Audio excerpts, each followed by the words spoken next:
Hey everybody, welcome back.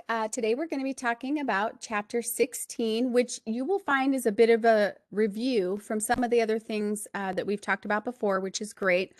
But the focus of this chapter is on informative speaking. So we're going to define the purpose and function of an informative speech. We'll talk about types of informative speeches, guidelines for speaking informatively, and then also how to keep your speech memorable. Alrighty. So the definition of an informative speech would be to obviously teach us something or educate us about a topic. That does not mean tell us what to think about it or how to feel or what to do. You're simply just sharing information, you're educating. You could demonstrate how something works, tell stories about events or people, or explain similarities and differences between things or ideas. The point here is to, as you can see, raise awareness or teach us to be more informed. And then, or could be to have an in-depth explanation. In-depth is a little bit relative in that we're only going to have 4 or so minutes to present. So it's as in-depth as you can get in 4 minutes.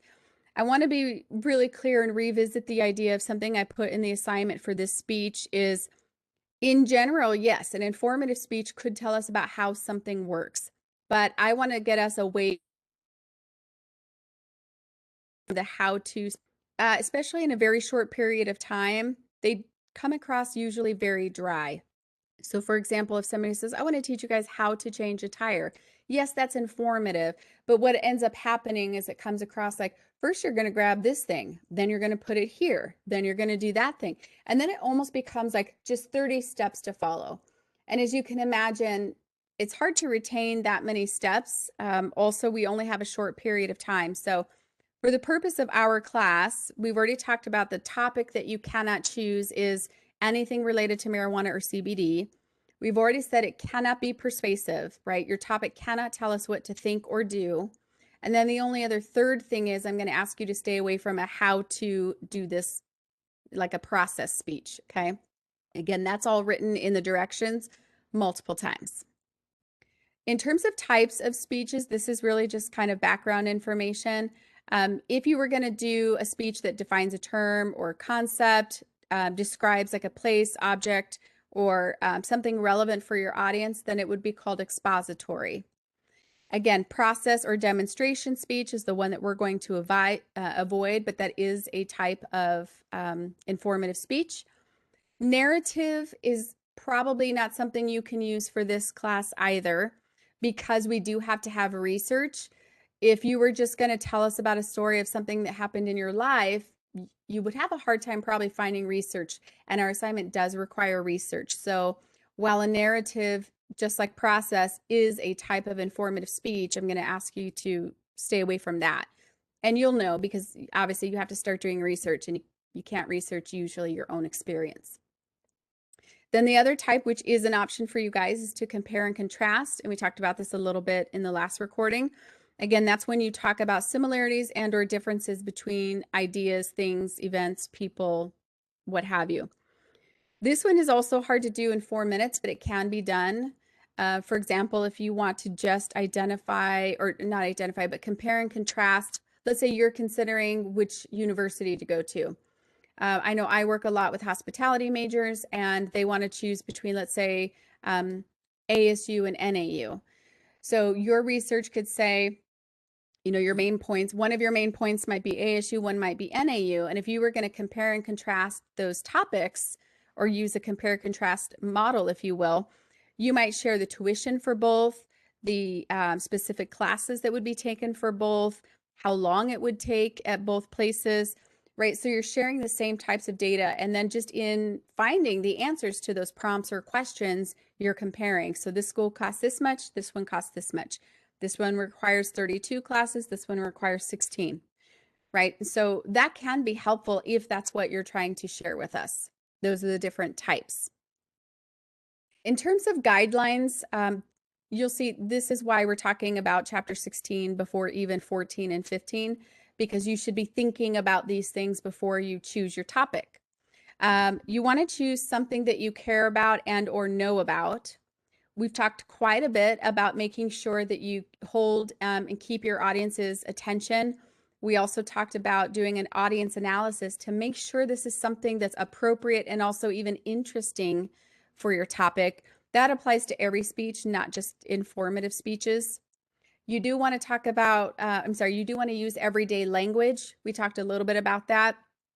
I mentioned you should look up words you're not familiar with, but also you want to stay away from using what we would call jargon, and that is industry-specific language. So, for example, I used to teach some classes out at Luke Air Force Base, and I was the only person not in the service in the classroom.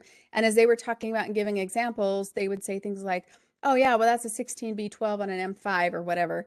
And I obviously don't know what they're talking about. One of the possible challenges of choosing a topic that you're passionate about or already know a lot about could be that you forget we don't know all the things you know. And so you have to consider, remember about supporting material. Definitions is one of those ways to support. So certainly you can take time to define key terms for us, but consider that that eats up the 4 minutes that you have. So try to use everyday language. Keep us in mind as you choose the words that you're going to use in terms of making it understandable for us and then understandable in general, right? Because the whole takeaway is, and this is why I love speeches, hearing from you guys and seeing your speeches is because I should be able to learn from you. You're not going to tell me what to think or what to do, but maybe you talk about nutrition and I should be able to walk away after hearing or watching your speech knowing more about nutrition than when I started it. So just keep that in mind. That is, of course, the overall goal. We also want to be sure that we keep our content memorable. And so here are some ways that we can do that. There's also, I believe, a reference to this in the homework assignment. So I'm just going to tell you. One way to help your audience remember your message is to keep everything organized. You are already going to have your content organized because I'm giving you the outline to follow. So you could certainly say in your assignment, oh, I plan to keep my content organized. Everybody can say that answer. Number 2 would be limit your main points. We've already talked about that, and I've asked you guys to limit yours to 2 or 3. So that one should apply to everybody. Repeat yourself should apply to everybody. If you remember in, I think the last video is either chapter 14 or 15. I think it was 14.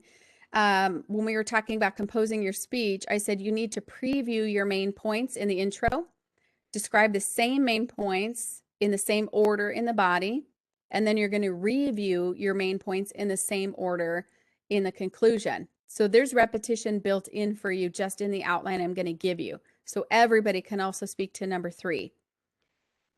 Number 4 is getting your audience involved. Not all of you will do this, and that's fine, but it is a great way. Anytime you can keep people involved, they are more likely to remember the information. So whether you're virtual or in person, you can ask questions.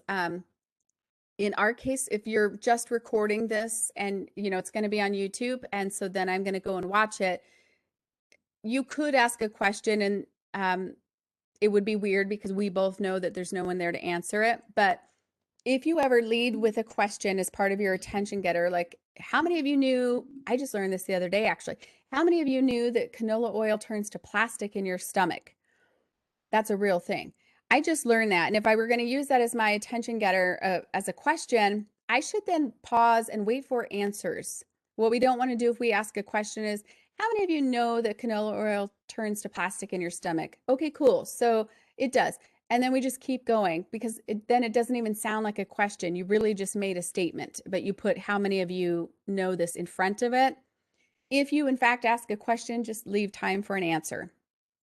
And if you're in the presence with people, you want to be looking at them and going, oh, and even if nobody answers, you can go, nobody? Okay. All right. That's fair. I'm glad we're talking about it today. And don't let it throw you off because sometimes people don't want to participate, but you can get the audience involved to help them remember your material when you have the opportunity to engage with them. So in this recording, we talked about, as far as informative speeches, we talked about the definition and function of an informative speech, types of informative speeches, guidelines for speaking informatively, and then also how to keep your content memorable. Again, as always, I hope this was helpful for you. And if you'll read the chapter, you'll get even more information. So I encourage you to do that, especially before you do the quiz and the homework. But if you have any questions, just let me know. Thanks, guys. Appreciate all of your hard work.